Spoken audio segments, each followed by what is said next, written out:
Сәлем достар, екінші сабағымыз. Enslayer бағдарламасын орнату. Бұл бағдарлама электронды цифрлы қолтаңбамен жұмыс істеуге мүмкіндік береді. Браузерді ашып, адресті енгізу қатарына pki.gov.kz сайтын енгіземіз.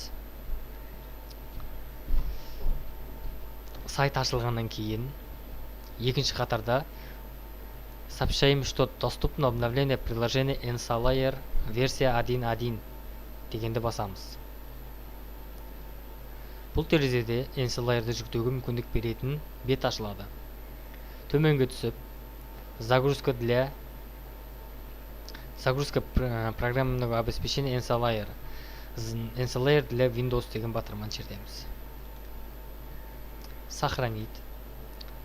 Загрузкаға сохранить етеміз. Бұл процесс бірнеше уақыт алуы мүмкін. Ол сіздің интернет жылдамдығыңызға байланысты.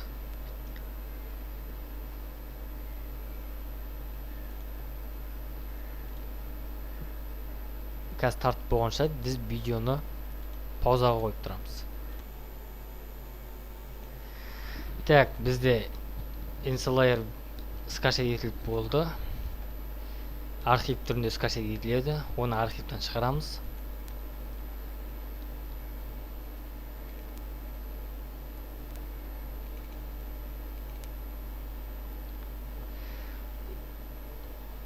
Архивтің ішінде екі файл болады.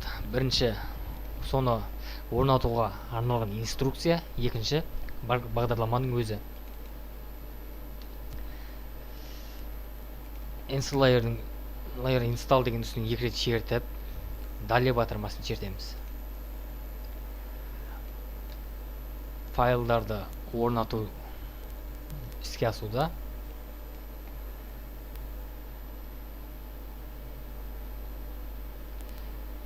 Бізде міне, егер Enslayer дұрыс орнатылған болса, бізге келесінде терезе шығуы мүмкін.